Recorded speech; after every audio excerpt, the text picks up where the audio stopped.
Meeting is Oh, now that was streaming, easy today. ladies. We are streaming. Very Listen, good. practice takes, what is it? Practice makes perfect. I love that. That's great. That's great. Well, hello, everyone. Hello. Hello. Welcome to Live the Book. Happy November, almost Thanksgiving. Unbelievable. Yes. My gosh. So I know we're a week behind our schedule. Our schedule that's really just a schedule for us. Right. But I guess we'll start with how everybody's doing. How are you doing, Danielle? We'll start with you because you had some shifts in activities, right? Back to work, building, and young people in the building. Oh, young people in the building. It's been wonderful. It's been so good. Yes, I'm doing great. Had a very good week. Got to see young people in the building. Everybody's healthy. Mhm. Family is great. I'm blessed. I love it. I love it. How are you, Daria? I'm doing well. I just have to be thankful that there is, as you said, Danielle, nobody is dealing with any major illnesses. I gainfully employed. Right. Older son just turned 18, so I have an adult male in the house on the Yes. homestead. Almost finished with finals, so he's really excited about that. First But semester yeah, down. just starting to think about Thanksgiving meal and what that's going to look like in a more limited fashion. Yeah. So how's Yeah. that? How's that going? I mean, we have to talk about Thanksgiving. I mean, it's America's favorite holiday. Is that right? It is. I've done the research. All right, Oh, America. wow. Oh, I believe it. I don't question that. No, Not one iota. it's just that all Americans celebrate Thanksgiving, Oh, right? that's nice. I never thought of Yeah, it that way. yeah. When you get into Christmas, Hanukkah, Ramadan, Three Kings, there's Right. That makes you know, sense. but in America we all get to do that one. So what are we thinking? Well, I usually go to Ohio. We're not going to be able to go to Ohio this year, but we'll try to get there, after COVID settles down, or at Yeah, least go maybe for July 4th or maybe go there around the spring. yeah. But it'll be a good opportunity for, me to be with my New Jersey family and have a nice, small, intimate um, dinner. So I'm looking forward to that too. Are you gonna cook the traditional Thanksgiving No, meal? nothing traditional. It's going to be what do people like to eat? And that's what we're going to cook. It's about letting go of tradition and just enjoying each other and actually enjoying the food that we're Mm. eating. So Mm, no, nothing is the same. And then we're going to go look at Christmas lights afterwards. Very oh, nice. very nice. I like that. Very I'm, nice. I'm, I'm going to look for a craft too, a little craft. Nice. Oh, crafts. Nice. Who's Yeah. planning the craft? Who's planning the craft? I'm planning it. I'm planning it. That's why I Oh, said I'm going to look for a craft. oh, There's a lot out there. There's a lot out there. Ornaments are A lot really of good big this things. year. Yeah, I've seen a lot of really cool things. Yeah, that's such a neat idea. I like that. togetherness. Yes, yes, Hmm I yes, love it. yes. What about you, Daria? What are you thinking? Well, it's interesting. Meal wise, I had the same thought as Danielle that maybe we this year maybe we throw the traditional meal out the window and just I wasn't thinking what does everybody like, but trying something just totally different and new. Hmm. So that's a thought. And then Jingle Jangle, the movie we haven't watched, but everybody's talking about it. Yes, on So Netflix. yes, so that's part of the plan. Yes. Uh, but I like the craft idea Yeah. and Well, the listen. looking at I think lights. That's a I think very nice. the lights. Yeah, lights are big. I saw where we are. There's the Speedway down in Gloucester County. Of course, Longwood Gardens. I mean, there's going to be lights everywhere. I think A lot because of choices. COVID safe, activities. One of the easy crafts, of course, Daria, I'm sure your boys did this when they were younger, was the gingerbread house. And so bring that back. That's a good one too. Um, That's an interesting thought. yeah. Well, you know what? It was easy when my kids were little because I would go to like Walmart and there's a kit and it would be easy to do. And, every week after Thanksgiving, I made an activity. I'm a little nutty, but I love Hmm. Christmas. You all know this about me. I also have a whole bin of Christmas t-shirts, long sleeve, short sleeve. I have Yes, a yes, and I just that I do finished. recall. Yes, Right. I have several. And of course, I have a new one for 2020. I think this is going to be the best one yet for my extended family. So we're going to be we're going to be thinking about meals and what people like. But I've really I've asked my kids, the boys, to think about what they would like to make and contribute, so that it could be really like an enjoyable experience for them too. So change it up a little bit. We'll do a little tradition, and then we'll do a little innovation. So we're going to do a little bit of a balance to meet everyone's needs. Because like there are people in my house who really like turkey. I don't, but some people do. So Yep. there's a place for everything. Yes, there is. Exactly. So I guess we should talk about this book, Yes. The Housekeeper. Mm-hmm. So I was showing you ladies before we went live, I've got always my clipboard and my handy dandy questions for psychological thrillers. But I listen on Audibles, as you know. So I went back today and wrote a few things that I remembered about, the book that really stood out to me, and also the ending. And so I'm going to open up and just ask you all, and hopefully you're monitoring the chat, because I know we had a few friends who were going to join us. Watching. I'm watching. Yeah, I'm on it. Okay, cool. And so let's start. Did you like the book? Danielle? I liked it. I didn't love it. I liked it, but it didn't move me like most of our books moved me. Mm-hmm. But I enjoyed it. But yeah, I didn't love it. I liked it. I can understand that. What about you, Daria? I kept feeling like it was ramping up. Like, okay, it's ramping up. The action is coming. It's ramping up. And then the action didn't really fully ever. Yeah, I don't know. It didn't really fully ever have a climax in any kind of big way. It just felt like a big buildup. It's so funny you say that, because I read a few blogs about the book, because there weren't like book club questions per se for this.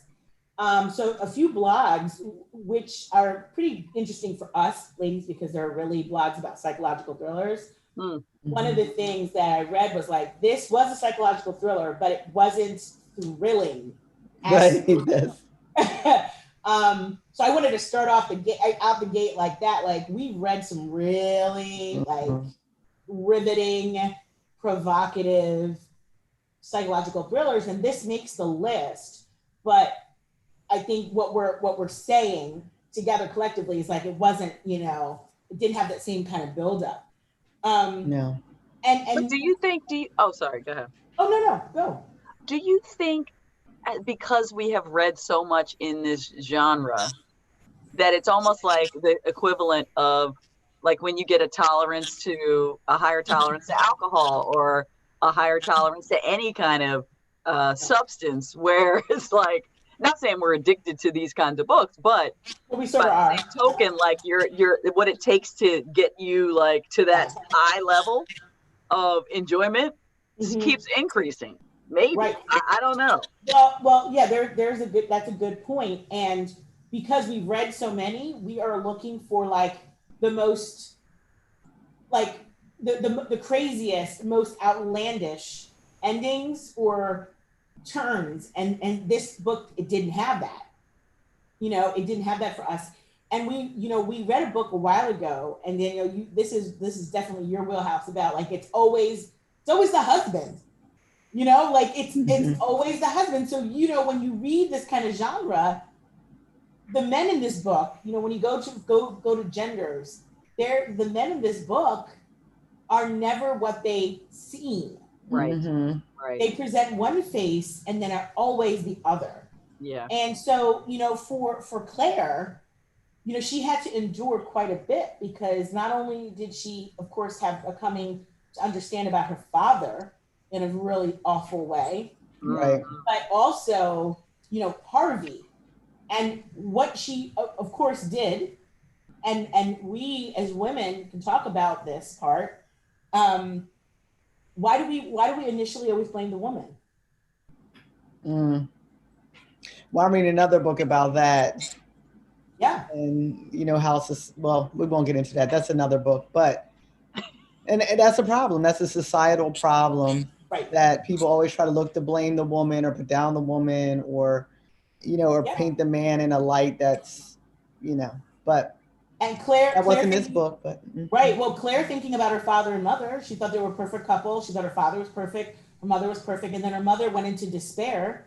We don't really understand until the end why Claire's mother suffers the way that she does, because she had to deal with a reality that she wasn't prepared to deal with. wasn't prepared, right? And then Harvey, of course, he looked like a great guy, kept turning Claire down. I know. As the housekeeper. And, because he had a whole nother plot. He had a whole nother plot. And he had a whole nother woman. Yes. Good. Her best friend. Yeah. Yeah. Well, not friend, but that was her title, right? Right. A friend on paper, right. Mm-hmm. So when we think about the characters, I mean, did any particular character stand out to you? Did you like any? Did you hate any? Which characters? That's a good question. I'm looking at my little. I think for me, it was the here. original housekeeper. Oh. I felt bad for her, Oh, like she didn't do anything. Diane. Yeah, she was just like a victim. They painted her look crazy, and she kept coming by, and so I just like, dag, like all them just like ruin that woman's life, Yeah. Well, but she wasn't naive. I appreciated that she was like, she knew something was wrong from the get, and she was trying to do something about it. She's like, oh no, they painted her, and they painted her crazy. Yeah. How many times are we not heard, or people thinking, "Oh, you're crazy because you told somebody about something"? It's so. Tony is here. Huh? Oh, but go ahead. Tony is here. Hi, Tony. Oh, hey, Tony. Yeah, hi, Tony. So I think you're right. I mean, I think that I felt bad. I did feel bad for her, Diane. I also I really felt bad for what we find out more about. Of course, I'm forgetting her name, Hannah. I feel like Hannah was was a pawn really in her parents, her father in particular, with his gambling problem. Again, another man controlling her. So she moved from one man controlling her. Of course, she was, a victim by Claire's father. And then she moves, onto Harvey, of course, again, being another victim and a pawn for him to move. I felt like she had a series of just, and what was, what I think I liked about Hannah was that she was very naive, but also extremely forgiving. And I thought that was a really redeeming quality for her, forgiving Claire at the end. Yeah. Obviously with saving her baby, but really just being able to forgive and move forward, which, And so, of course, me and my thinking about the writing style, I felt like, again, some things felt fast, some things felt slow, some things felt super descriptive when it wasn't really necessary. But I think that's like a writing style and choice. And some people like some of those details and some skip over it, like the hair salon and how she got the address where she lived. Oh, right. Yeah, there were certain routes that he went down, or she, I guess, and Natalie, right? Yeah, that she went down that just felt like a bridge to nowhere. Like, why are you going down this path? That's not taking me anywhere. Like the example you gave of the hair salon. Yeah. Like what? Why? It's so descriptive. It was. I don't need all that. That's how she knew Hannah was in the area. Right. I mean, it was like, okay. I mean, and I think the bar, and telling them she was writing a movie, and all those details. Like, it was like, okay. I mean, you're sitting in the bar, just buy a drink, and you can sit there all day. Right. One of the things on my handy dandy Post-it that I wrote at one point, towards where I guess you call the rising action, before we find out who really Harvey is. She is thinking that Hannah is playing her. She thinks that Hannah has found out who she is. She hasn't given her social security number. She's paying her cash. Obviously, we know Harvey's clever. He found out who she really was and kept playing it out because he wanted to play his hand into it. And I thought when she said, I thought I was a cat, turns out I'm the mouse. Right? And what a good line. What a good line. Like I thought, okay, Claire, like she was finally coming into realizing like here it is. I'm thinking I'm the one with the game. I'm going to come in, seduce. I had a whole 3-week plan and it didn't work out that way at all for her. You know, the tables were turned. And I thought it was, you know, have you thought about people being in your home, rifling through your things? And that's how she found the diary. But it was sort of kind of like planted. Yep. Oh, it absolutely was planted. In a way for someone who's meddlesome to find. No, not in an obvious place, but that pen. Now, when Claire's thinking it all the way through, like, oh, wait a second. She said she got that pen, you know, after the baby was born. Now everything's written in that pen. Like, this doesn't make any sense. I think she's trying to frame me. Yeah. And obviously, we find out later that it's Harvey setting it all up because Hannah was going to leave him, and his ego couldn't really take it. Yep. Right. And I mean, those the lies that were in that diary were. I mean, it was like, I mean, it really did. You could see why Claire would be made to feel crazy reading that. Like, wait a second. Yeah. This is close to what happened, but this is definitely not what happened. She is really trying to jack me. And that's the worst lie, a lie mixed with partial truth. Yes. You know, it's like. Yes. Yeah, that mix, because you can't really see the truth from the lie. You have to kind of go back. Right. I also thought, I thought April was a super great human being. Gullible. Totally gullible. Yeah. And I mean, to me, she was in stark contrast to Diane. Like, Diane was like, oh, no, I know what's going on here. My instincts are telling me something's all wrong. This is that I'm going to do something about it. Whereas, you know, what was it?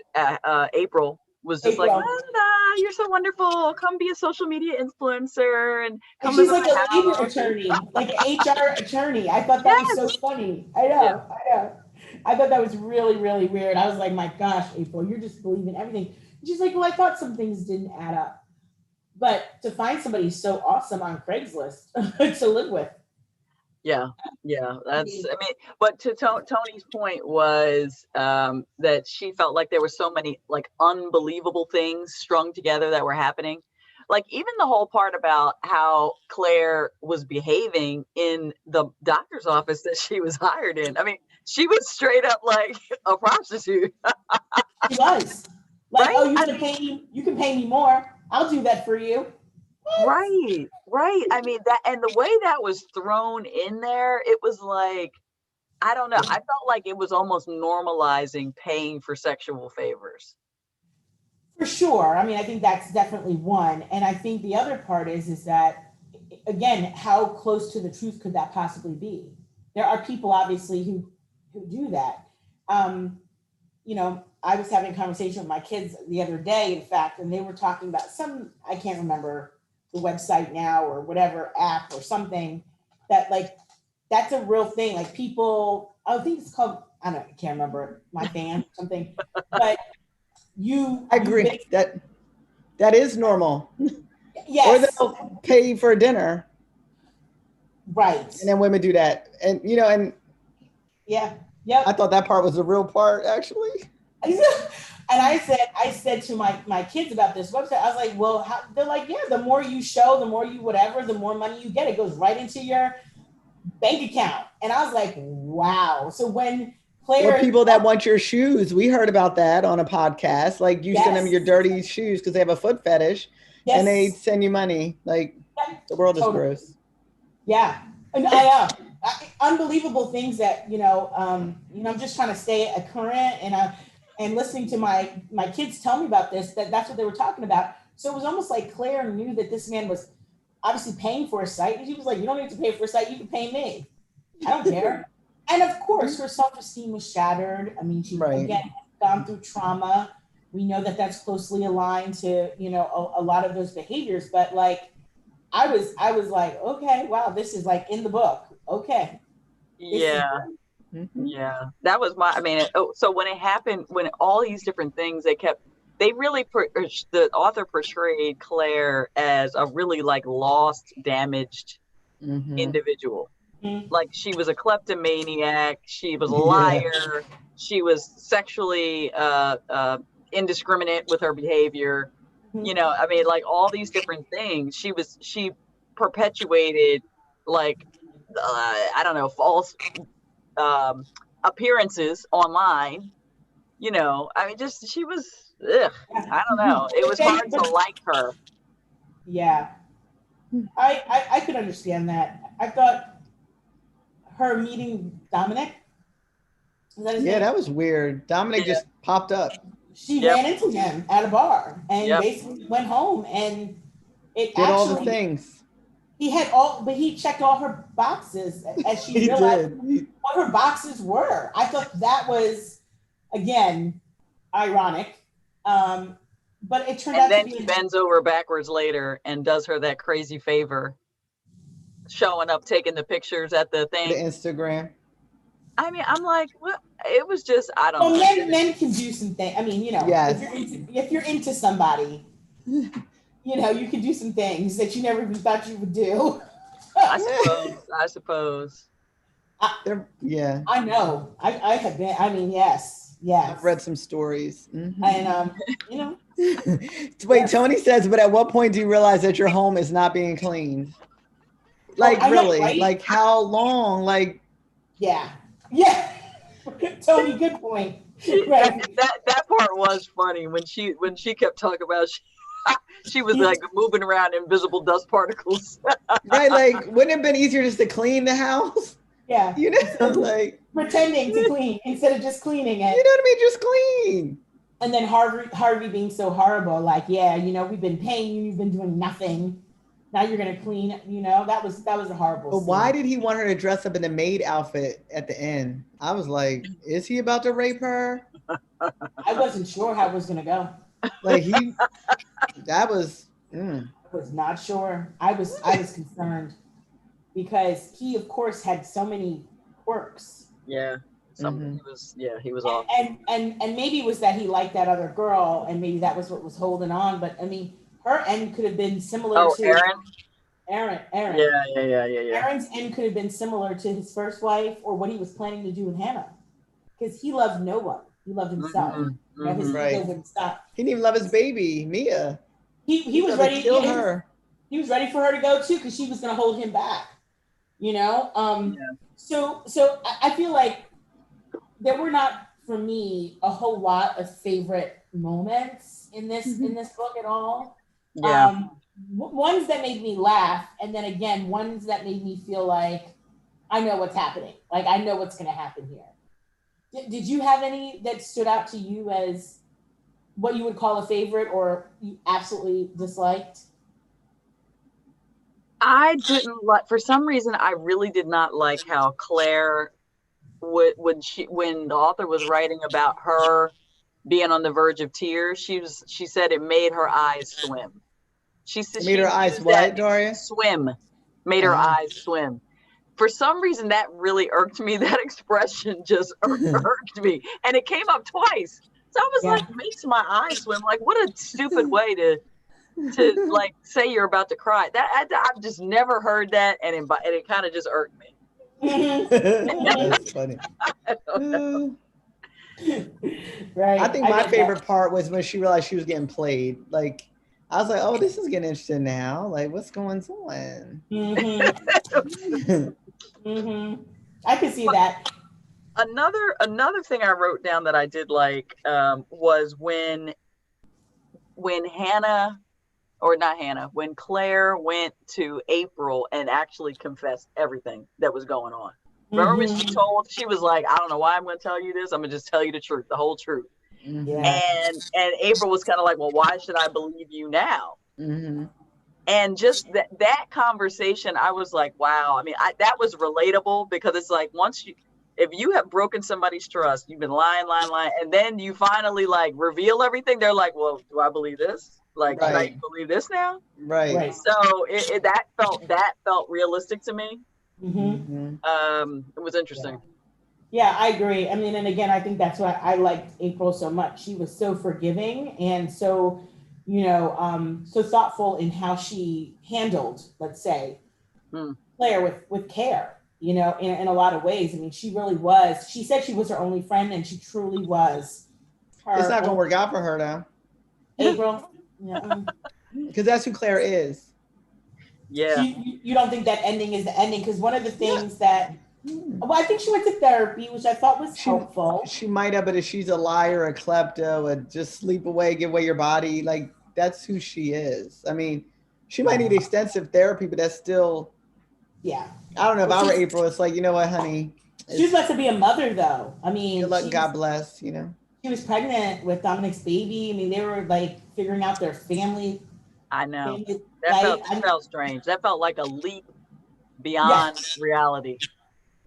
Well, again, I feel like, I always say this, ladies, some books, I feel like, is there a deadline that we didn't hear about? Because it's like everything's moving real fast. Uh-huh. But I think if you knew everyone's true story, you would read some crazy stuff you would have conversations with people like Dominic and Claire. Sure. Like, oh, sure. I feel like I know some of them people. Oh, I've got a Rolodex. I've got a Rolodex. Yeah, and then they live like this perfect life in this perfect house, and they're so super conservative, and it's just like, yes. Okay. Yeah. Mm-hmm. Yep. I agree. A Rolodex full of those folks. Rolodex. And again, when we're talking about these things, I mean, I think that's the thing, the beauty in reading is like we see how this aligns to our life. Or people we know, or people we've ran into, or had conversations with. Intersections. Yes. Intersections. Yes. Seriously, like in the community. That's my word of the week. Doing some real great thought work on intersectionality, and the intersections are real. So we can talk about that later. But the one of the towards the end of the book, I mean, it's like probably, I don't know in the book because I was on Audible, but I listened and I wrote down this. What does it take for a person to persist from one time to another to continue existing rather than ceasing to exist? Oh, yeah. Yes. Say that one more time. What does it take for a person to persist from one time to another to continue existing rather than ceasing to exist? Mm-hmm. And she was saying, Claire, when the book started, she was feeding on hate, revenge, loathing, stalking, all these negative connotations and actions and behaviors that filled her waking moments. I mean, she was strung out on Doritos and M&Ms and Twix and all that, and doing all of this, searching for Hannah to this end that is a beautiful end in this psychological thriller of her carrying life and being with Dominic and him revamping his life as a photographer. And she's in class, she's back in school because she's only 24. I mean, in this book, she's not that old, but feeling like she had lived a lifetime. I just thought that was a very provocative thought for me. And well worth the read for me to get to that question, because I thought that was good. That's true. That is good. Well, it's interesting because, she was in many ways not facing herself, who she was. She was trying to be something else, for most of the book. Like she was not being her.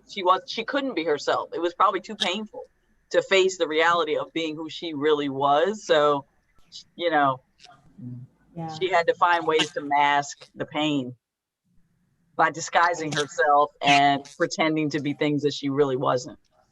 And when she gets back in touch with her brother, Claire finds out that she did things that she had no, memory of. When you hear from Erin, although, we didn't like super, love her, she says, Claire, you ran away. We weren't laughing at you. We were trying to help you. So our perception of what is happening, what has occurred when we think about the past and the present and even the future are all different pieces of time in a different kind of continuum. And I thought that quote, you know, that statement from, you know, Claire, she was finding a different way to fuel her energy, her life, and makes me think. And I'm wondering what you think. I mean, is that really how life is, right? We feed off of one thing for some time, and then there can be a transition or an experience, and it makes us do something else or think about something else. And Oh, see it differently. absolutely. Yeah. Sometimes our what we see or we think is real isn't real. Like, and then you have to wait like a day. And you're like, wait a minute, okay. Like when you're angry, you get angry, and then you're like for me, I'm like, damn, wait, and make sure you see it that way tomorrow. And then tomorrow, I'll be like, well, maybe it was, you know. But I think sometimes, right, your past can cloud what you see in your present. You know. Yeah. Mm-hmm, Yeah, the things that, you know, like Claire was missing, what she felt like she missed out on, that should be my brownstone. I used to live 2 blocks from here. These things should be mine. You know, not knowing that, you know, again, all the negative things that her father had done to even put them in that place, even though her mother was a woman of means. You know, when you are partnered with someone who does an awful thing, some of those things do get taken from you when you didn't even have control over it, you know? Yeah. But as a child, again, a 14-year-old child processing that, you don't get to see that. And then like her brother saying like, yeah, you know, you would call me drunk, you'd yell at me, you'd be mad at me when I didn't do anything, you know? I'm your sibling. I was in the trenches with you. He just seemed to be able to obviously manage his emotions, get the help that he needed to process through, you know, obviously dealing with a mom who really hadn't handled things well at all. And literally, Tony says the woman doing the narration kind of rubbed me the wrong way. In the Audible. The Audible. I don't know. I read it, so I don't even know what she sounded like. It's so funny that their voices at some points, you know, that it didn't stick out to me, but yeah, I mean, some voices. What rubbed you the wrong way, Tony? I'm wondering. I'm curious. We have talked about that before, though, the impact of listening to it in someone's voice and versus, you know, versus another person or versus not hearing the voice at all and just reading. Absolutely. It does make a difference. It does. There's some books like, I do. I remember one book where the narrator's voice really did, like, it just did not work. I forget what book it was that we read, but we kind of all agreed, like, It was a creepy voice. There was a book, it was like a really creepy voice. I think I remember that one. Bit Behind Her Eyes, maybe. I'm not sure. It could have been. That one was like, I didn't like that author at all. It was like a whispering voice. It was like, it kept me up at night. I didn't like that one. So how do we feel about the future of psychological thrillers? Are we still on that continuum? Are we gonna give a few more a try? Well, we picked our books for the year, so we did. I think whatever comes next should be. I think the next one is still a thriller. Yeah. Yeah, I think so. I actually wrote down black female author. I believe correctly. My Sister, the Serial Killer. Yes. By Oyunikan Braithwaite, I think. Braithwaite. But yes, My Sister, the Serial Killer is up for December. That's different. Like, I would never read a book titled that. So this will help me grow. You know what I mean? Absolutely. This is all about. This is absolutely. Yeah. And then I think that's the beauty in letting everybody pick their different books. Like, some I don't like, but some I love.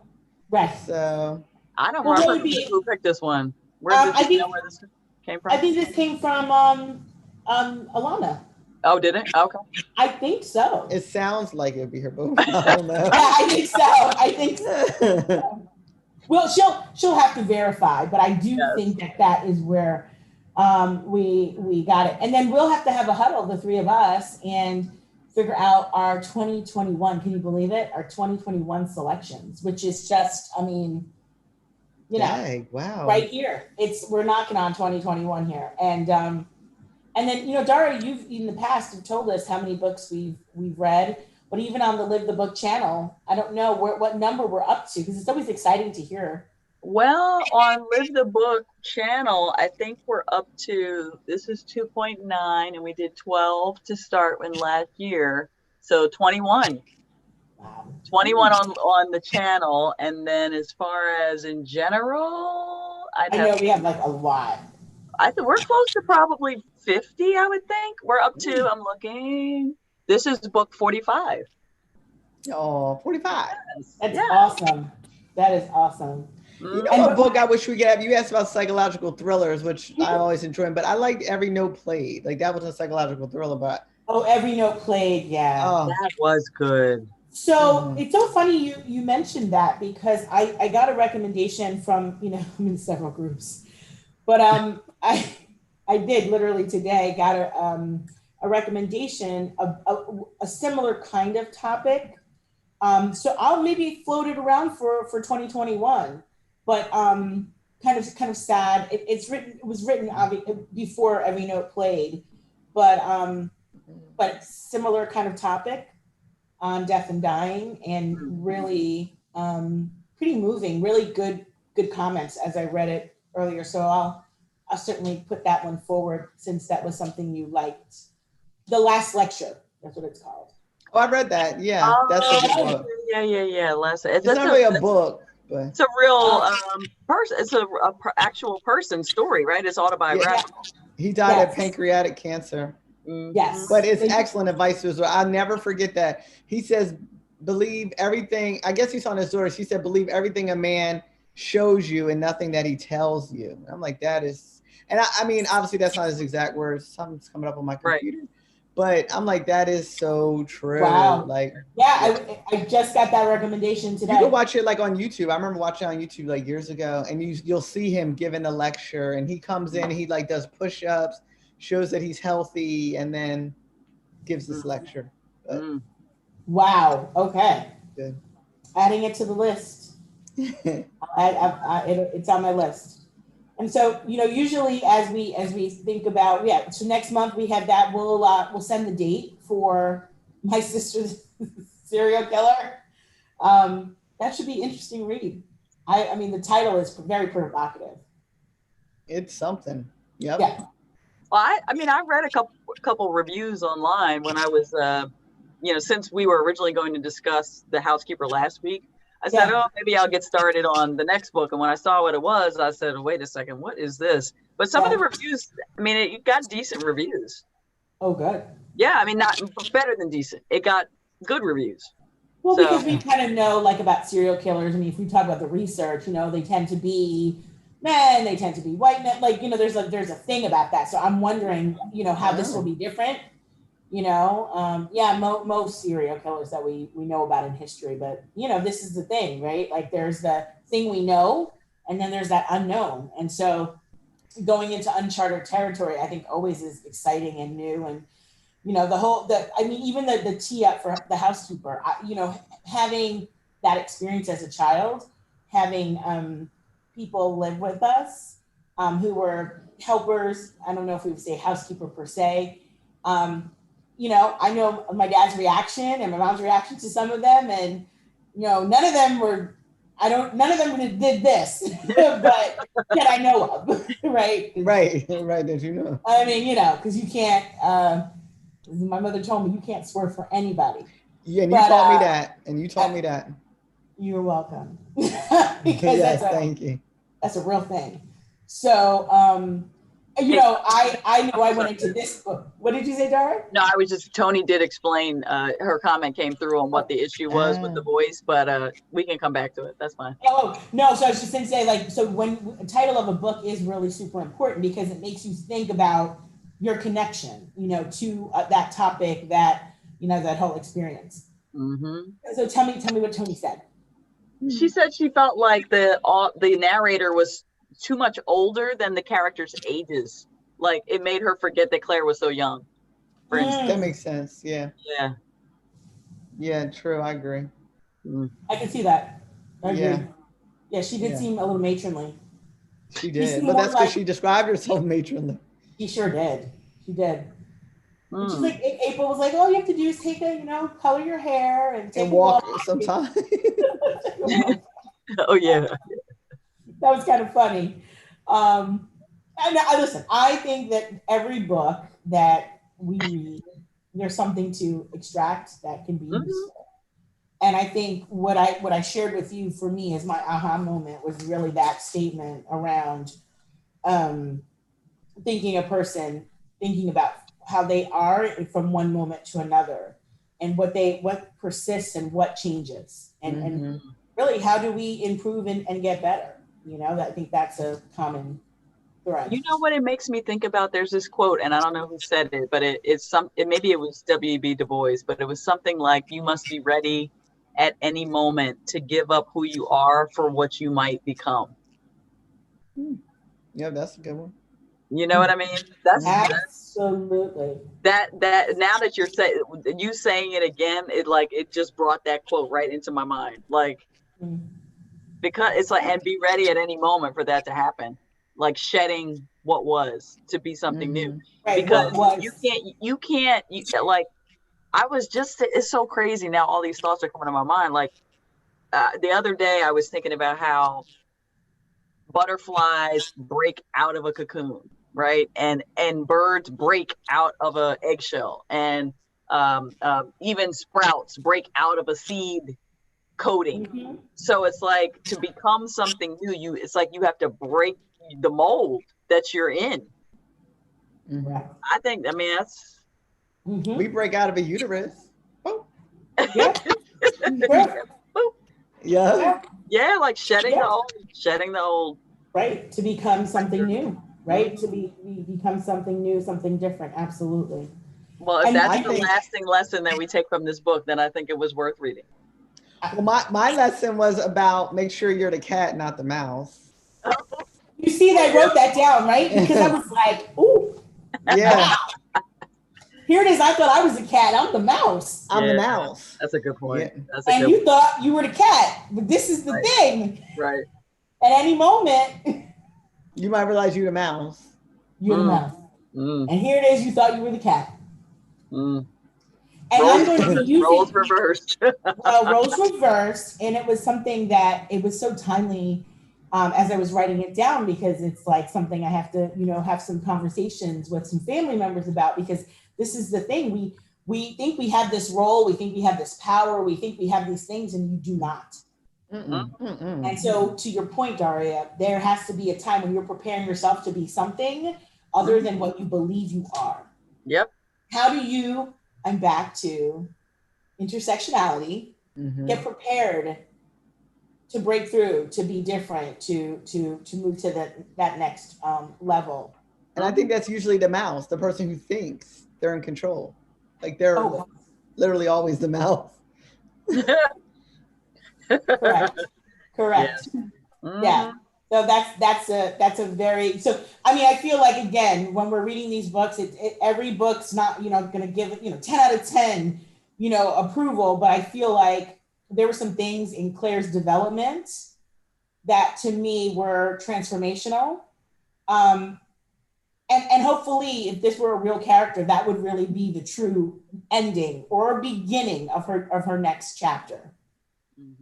Like if we go back and see Claire in 5 years, I would hope that those were the things that she was doing, the things that she was really moving toward and aspiring to be a good parent, and educating herself and learning, what real love looks like and all of those things. I mean, who doesn't want that, right?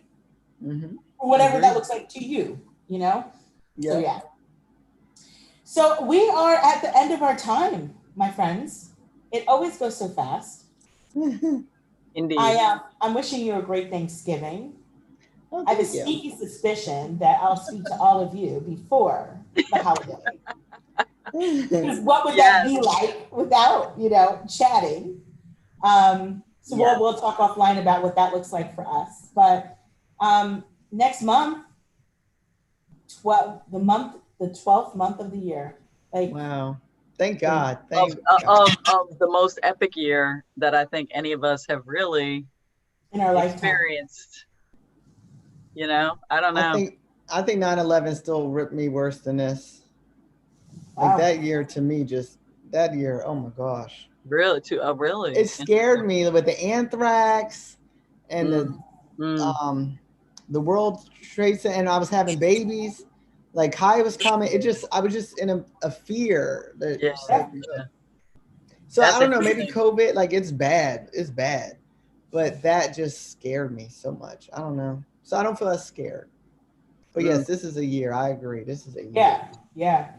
Yeah, I mean, there's so much going on, and I think at so many different levels, and I think that everyone is taking it in different types of strides.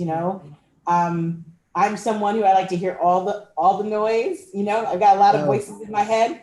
So the funny aha today. I mean, clearly, I clearly need something to do because I'm listening to one governor from South Dakota, one governor from Illinois, the governor in New Jersey. I'm just like listening to like as many governors as I can hear just to hear, the interesting commentary and information sharing that happens in our country. Because I think it's really important, especially I think in my day job, working with so many different stakeholder groups. And it was I riveting. hope you realize that you are preparing for your campaign, your eventual campaign. I know, really. All of this is setting the stage. I just thought it was really, today was one of those days. I had like a little window, and I was like popping around. So, but listen, here's the thing. A friend gave this to me, and I think, can you see it? Oh yeah, Quarantine Korean happy hour happy hour. 2020. And Oh, Yeah. so, if this is what we must do to stay safe, Keisha. my friends, we can do this. Yes, we can. Agreed. Sí se puede. Agreed. So listen, don't forget, what's important. Some of the books, we want you to live the book. Some of the books, we want you to think about the book, but don't live the book. Right. Yeah. Couple Or different live things. just parts of the book. Live parts of the book. Yeah, and you pick your part. Right. And make sure you make sure you're okay with if you're going to be a cat or a mouse. Yes, girl, that's serious. That's what I will take away from this book. Just own what you I are. wrote that down. I added that to my list. And take good care, stay healthy, and live up this holiday season like you've never before. Okay. I think Well, that's in important. moderation and wear your mask. Wear your mask. Don't Wear go your over mask. 10 people. Be careful inside. Make sure you change your HEPA filter. Okay, And anyway. look at your state guidelines. Look at your state guidelines because that's a really important piece to it. Look at your state And grab guidelines. some of that mouthwash that they're saying limits COVID in the saliva. Grab that too. Oh, the Lysol. Yep. Grab what you can. Make your holiday treats and crafts and get crafty. And hang on to your bootstraps. All right, everyone. Don't forget, live the book. Take care.